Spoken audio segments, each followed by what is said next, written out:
যে আপনারা 2-4টে টাকার লোভে বা 200-100 টাকার জন্য আপনাদের মূল্যবান ভোটকে বিক্রি করবেন না।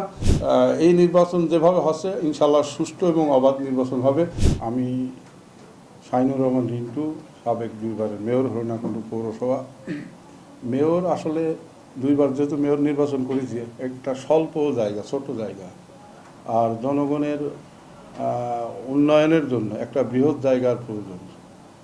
আর বৃহৎ জায়গায় যে যদি জনগণের উন্নয়ন করা যায়, জনগণের উপকার করা যায়, সেই জন্যই মূলত উপজেলা নির্বাচন করার আগ্রহ প্রকাশ করেছি এবং আশা করি ইনশাআল্লাহ জনগণ আমার এই 21 তারিখের নির্বাচনে হরিণাকুণ্ডুর জনগণ আমাকে ভোট দেবে।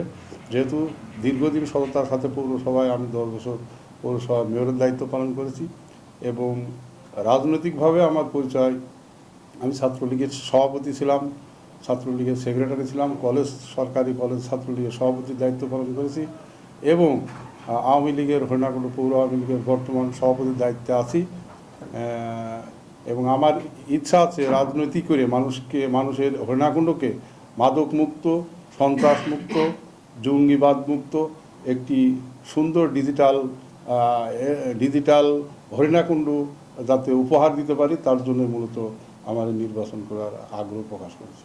হরিণাকুণ্ডু উপজেলা মূলত একটা পৌরসভা আর 8টা ইউনিয়ন নিয়ে হরিণাকুণ্ডু উপজেলা। প্রায় 134টা গ্রাম নিয়ে উপজেলা। এই উপজেলায় যিনি আমাদের চেয়ারম্যান ছিলেন বা এখনও আছে, উনিও অত্যন্ত ভালো, মেধাবী এবং দক্ষ ছাত্রনেতা।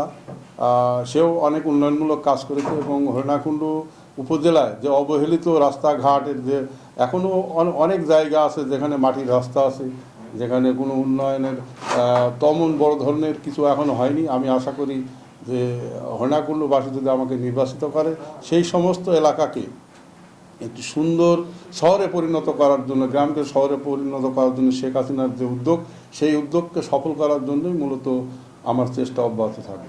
জনগণ যদি আমাকে নির্বাচিত করে, আমার প্রথম কাজ হবে শিক্ষার মান উন্নয়নের জন্য চেষ্টা করা, মাদক মুক্ত হরিণাকুণ্ডুকে মাদক মুক্ত হরিণাকুণ্ডু হিসাবে আমরা সার্বিক চেষ্টা করব এবং হরিণাকুণ্ডু মানুষের যাতে বিভিন্ন রকম হরিণাকুণ্ডুর যে এলাকার যে উন্নয়ন, হরিণাকুণ্ডুর যে সমস্ত এলাকা এখনও অবহেলিত আছে, সেই সমস্ত অবহেলিত এলাকাকে সুন্দরভাবে শহর গড়ে তোলার জন্য আমি চেষ্টা করব।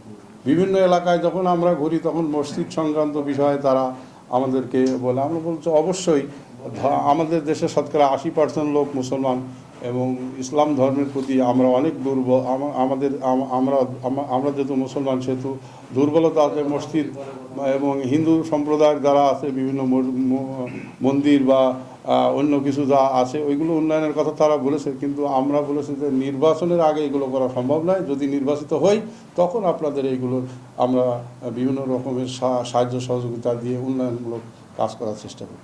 সর্বোপরি উপজেলাবাসীর প্রতি আমার আমরা নির্বাচনে মূলত আজকে প্রায় 12-14 দিন নির্বাচনের কাজে মাঠে নেমেছি। তবে এই 12-14 দিনের ভিতরেই মানুষের যে সাড়া এবং আমাদের প্রতি মানুষের যে ভালোবাসা, এতে আমি মুগ্ধ। আমি আশা করি ইনশাআল্লাহ 21 তারিখে অনেক বেশি ভোটে আমরা মোটরসাইকেল মার্কা আমরা বিজয় হব। এই আমাদের আর হরিণাকুণ্ডুবাসীর প্রতি আমার শেষ মেসেজ এটাই যে আপনারা 2-4টে টাকার লোভে বা 200-100 টাকার জন্য আপনাদের মূল্যবান ভোটকে বিক্রি করবেন না। আপনারা সেই প্রতিনিধি হিসেবে ভোট দেবেন যাকে আপনারা সবসময় কাছে পাবেন এবং আপনাদের সুখ দুঃখে আপনাদের পাশে থাকে, তেমন প্রতিনিধিকে আপনারা বেছে নেন। ভোটের দিন আমার তেমন কোনো মনে হয় না। তারপরও কয়েকটা সেন্টার অনেক ঝুঁকিপূর্ণ আছে, সেইগুলো আমরা অবশ্যই আগে থেকেই জানিয়ে দেব এবং আমি আশা করি যে নির্বাচন হচ্ছে বিভিন্ন জায়গায় আমরা দেখতে পাচ্ছি। তবে এই নির্বাচন যেভাবে হচ্ছে ইনশাআল্লাহ সুষ্ঠু এবং অবাধ নির্বাচন হবে। প্রশাসনেরও দৃষ্টিভঙ্গি অনেক ভালো, সেই কারণে আমরা মনে করি 21 তারিখের নির্বাচন সুষ্ঠু এবং অবাধ নিরপেক্ষ হবে।